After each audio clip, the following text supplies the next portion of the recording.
learned what it means to be the salt. And what Jesus means when he tells us that you are the salt of the earth. Last week, we went ahead to speak and to hear about the light. Let me read the scripture. The Bible says, you are the light of the world. A city that is set on a hill cannot be hidden. People do not light a lamp and put it under a basket, but they put it on a lampstand.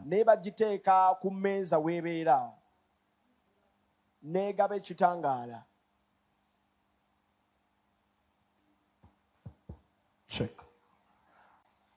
They put it on a lampstand and it gives light to all who are in the house.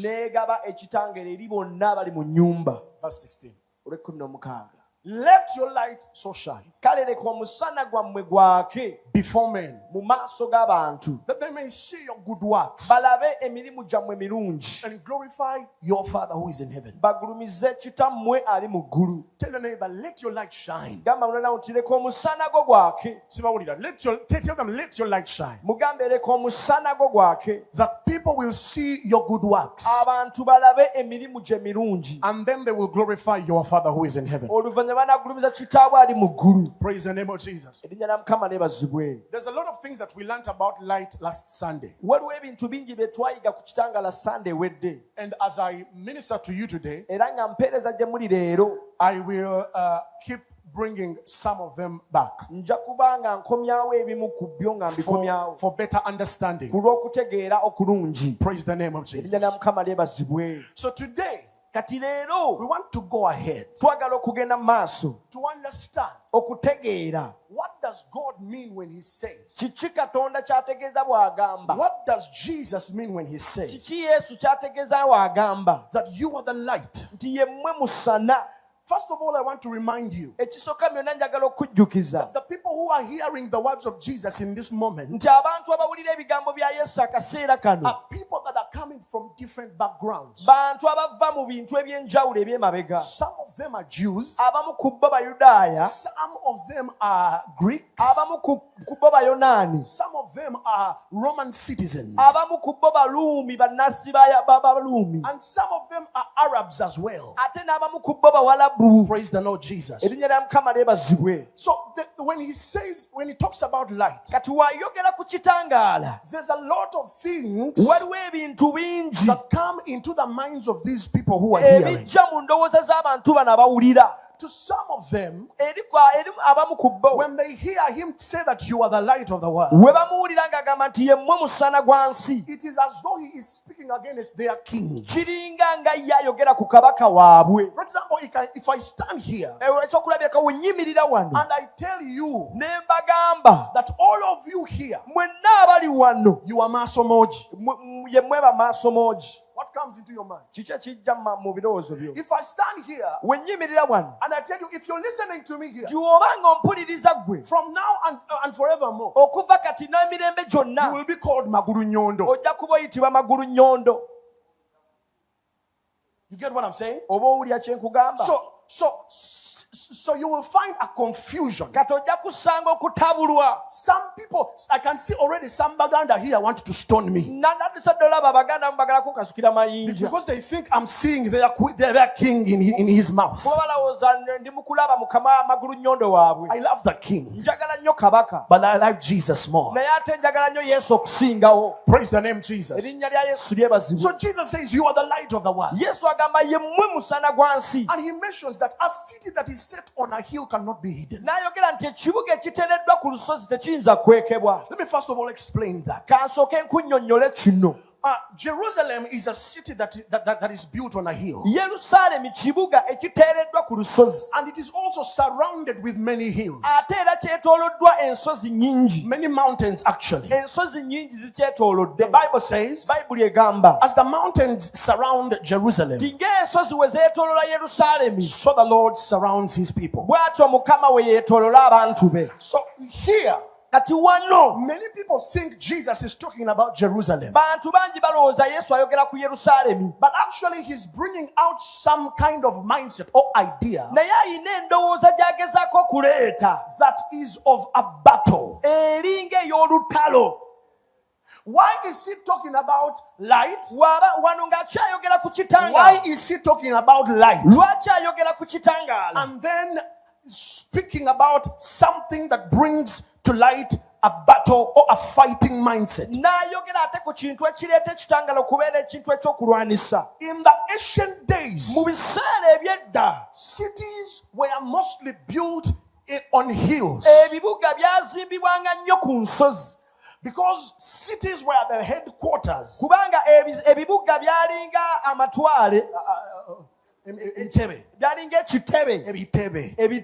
That's the headquarters of the governments and of the kings that were ruling. And cities, if the cities were not built on a hill, if they were built in a plain, on a flat place, or in a valley, people made sure that they built how do they call it? Perimeter walls. So the city that is on a hill is actually built there for purposes of defense. Somebody said defense. When your enemy comes against you, it takes them longer for them to get to where you are, because it is a hill you have to climb. If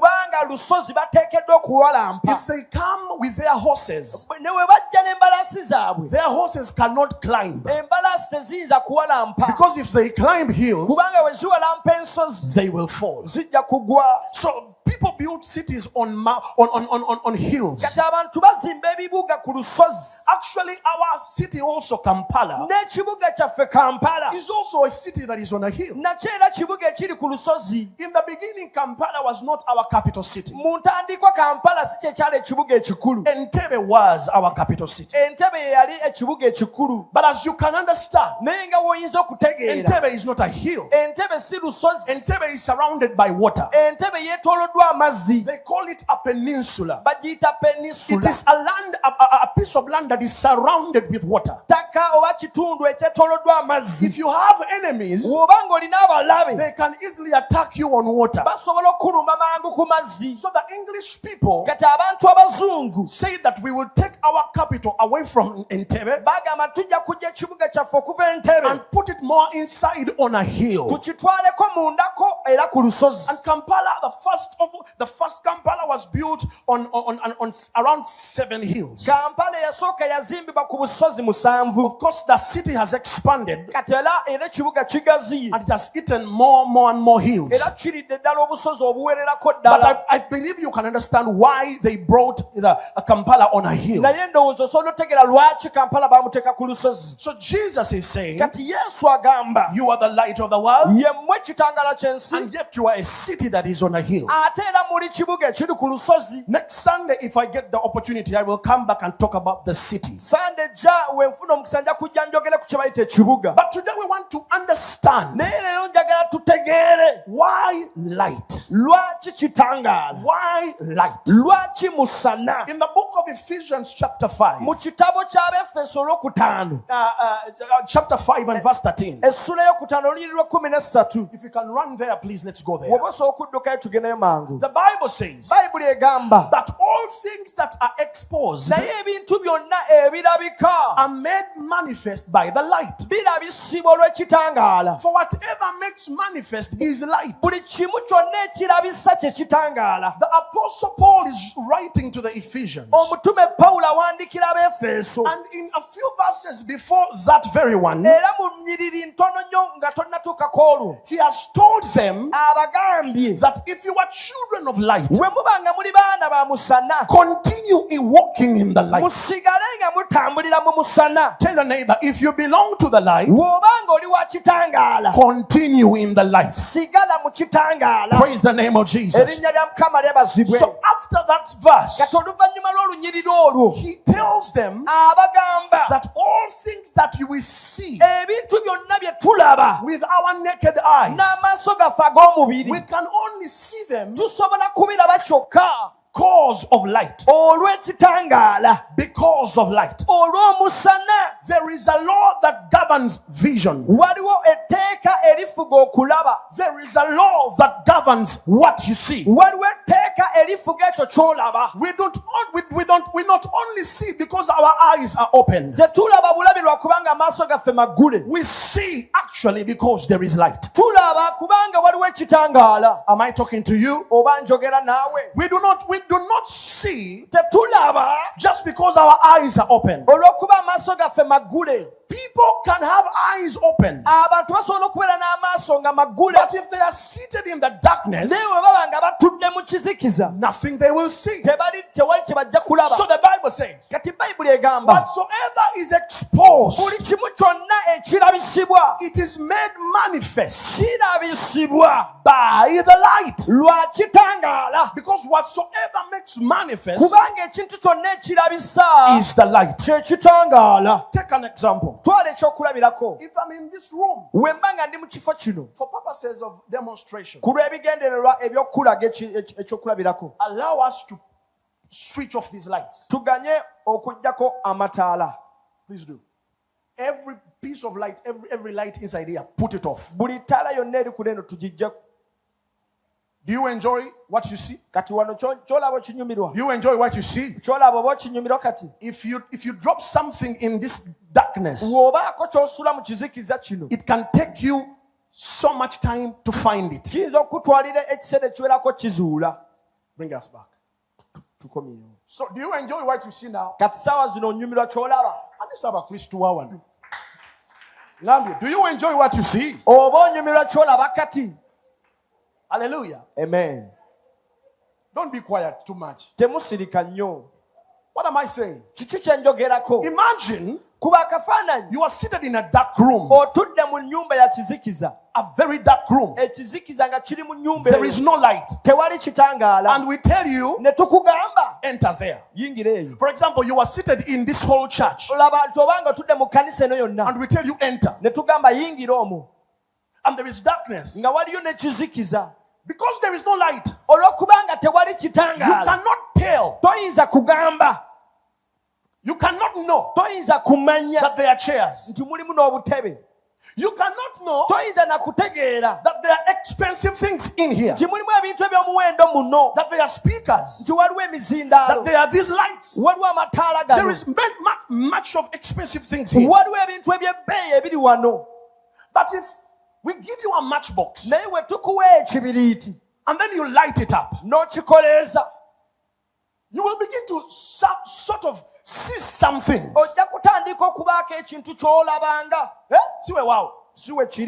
And then if we give you, how do they call that small thing?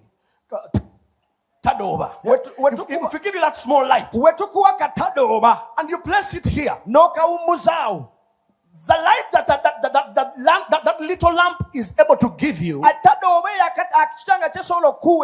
is only able to show you what is around here. You cannot see what is very far there. This is why I want to tell you, whatever you see is determined by the level of light you are exposed to. Whatever you see is determined the level of light you are exposed to. When you are in little light, you see little. When you are in medium light, you see medium stuff. If you are in great light, you see everything. Praise the name of Jesus. We are called to walk into light. We have been called to increase in the light.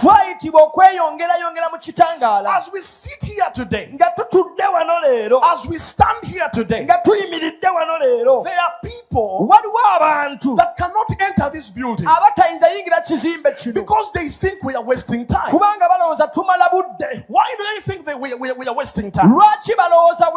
Because the level of light in them is so small, if not that it is there, it is not there. Praise the name of Jesus. Praise the name of Jesus.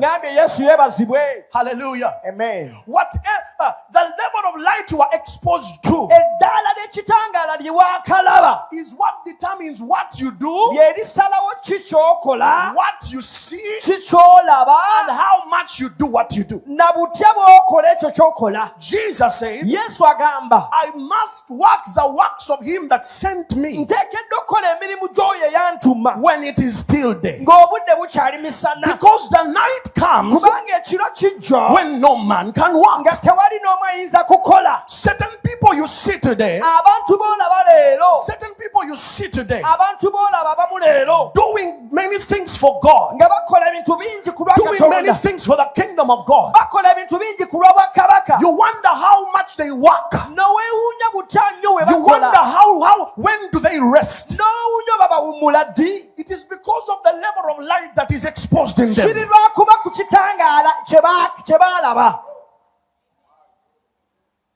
We cannot go very far in ministry if we are separate from the light. Praise the Lord Jesus. You see people today. You see our bishop. You see our mama. You see the pastors. They got born again around. Some of them got born again in the 70s. But even today, they are still preaching. They are still on fire. They are busy for the kingdom of God. There is no Sunday that comes and they are not there on the at church. They have seen multitudes and multitudes of people become saved. They have stood before multitudes and multitudes of people, and lame people have walked again. You may think they have seen it all, but you wonder, why are these men getting tired? Why are these men getting tired? The more they grow, is the more busy they become for God. For them, they have come to the level of understanding that we must work while it is still day. Because the night is coming when we cannot work anything. They do whatever they do because of a certain level of light they have within them. Let me tell you something. When the light of God is exposed in you, you don't like it, but you will become busy for Jesus. Do you remember that day you got born again? Do you remember that day you became saved? Do you remember that very week? Do you remember that day the Spirit of God came upon you? Who told you that let's go to church? You brought yourself.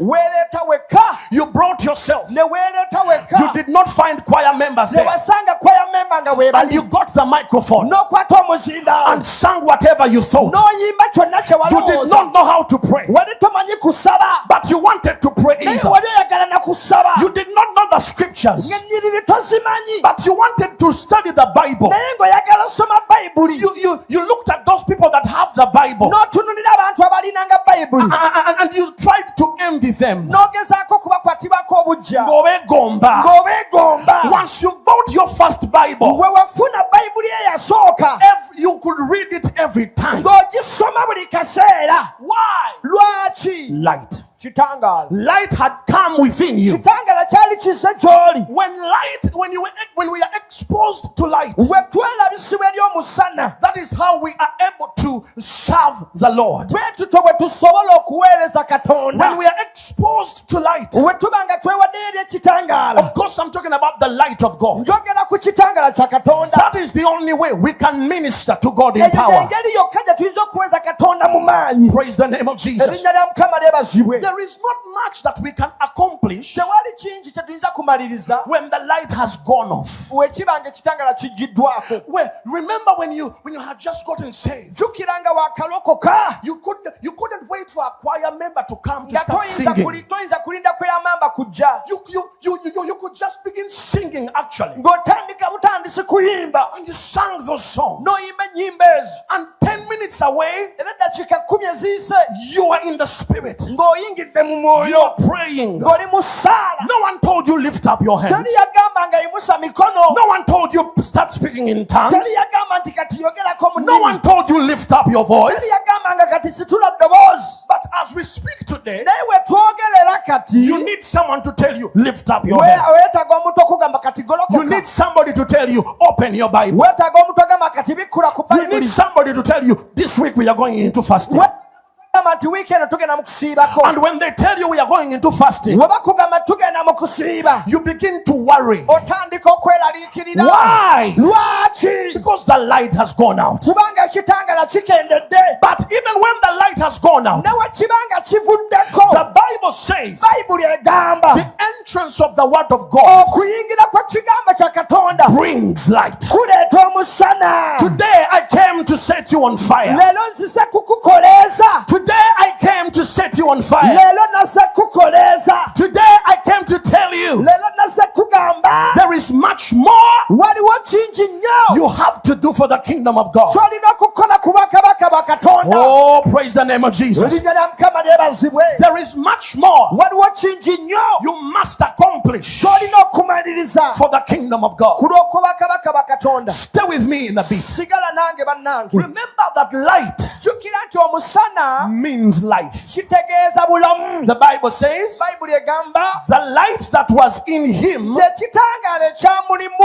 the life of men. So the more you increase in light is the more life you have. And let me tell you, you cannot give what you do not have. Peter did not have gold. Peter did not have silver. Peter had life. When he met a man at the gate called Beautiful, he told him, silver and gold I do not have, but what I have is what I give you. Ask your neighbor, do you have something?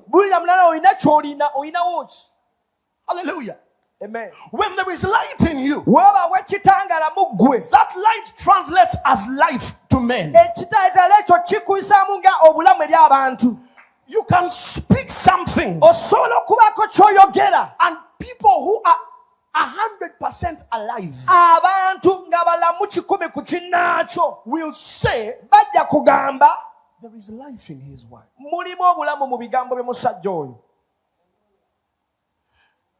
Jesus spoke.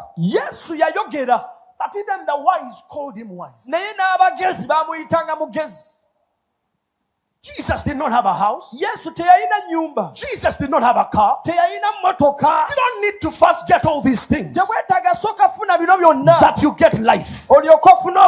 First have life. Life will attract to everything.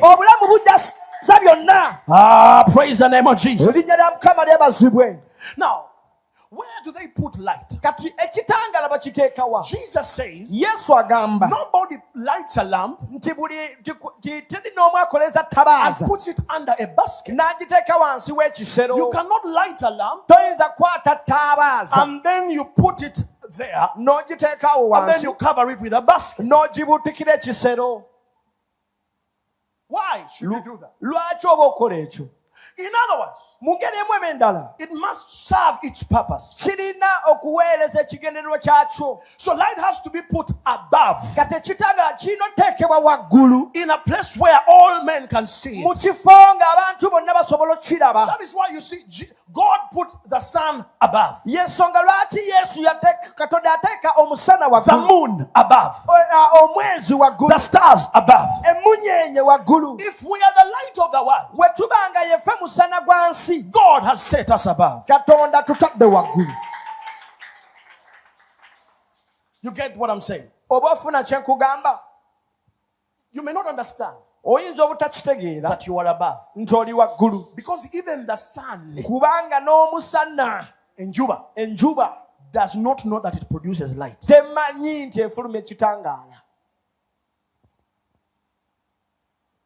Some of you are here, but you do not understand that God has set us above.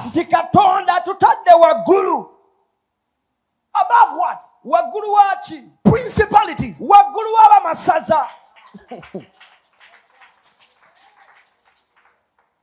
Above what? Powers. Above what? Spiritual hosts.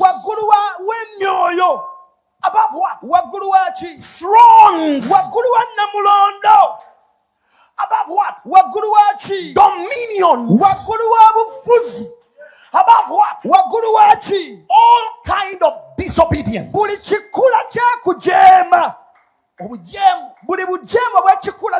God has put us in a place that is above. That means where the church is not, the world is in utter darkness. Even the prince of darkness cannot accomplish what he wants.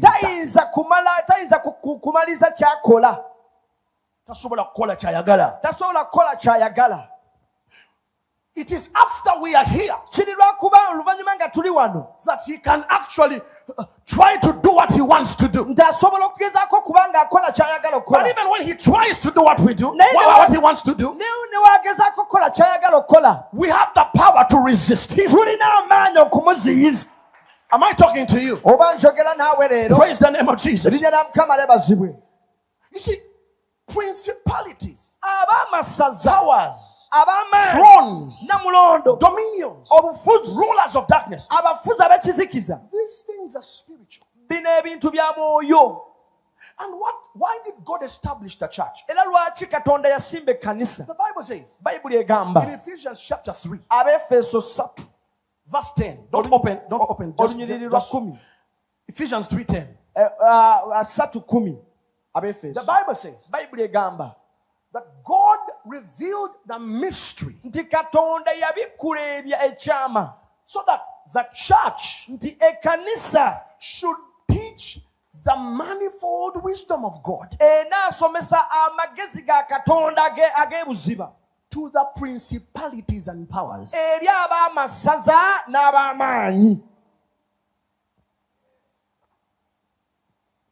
That is why our battle,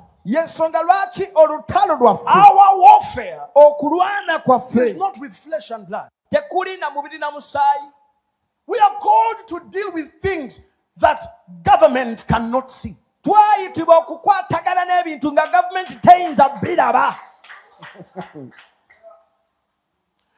are called to deal with things that the World Bank cannot know.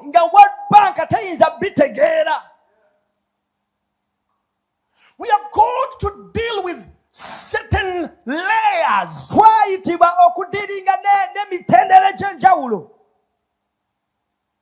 that great presidents cannot understand. And the Bible says God did it that we may teach his manifold wisdom to the principalities. Did you not read in your Bible that all creation, all creation eagerly awaits for the manifestation of the true sons of God. And the Bible continues to say, creation groans with birth pangs.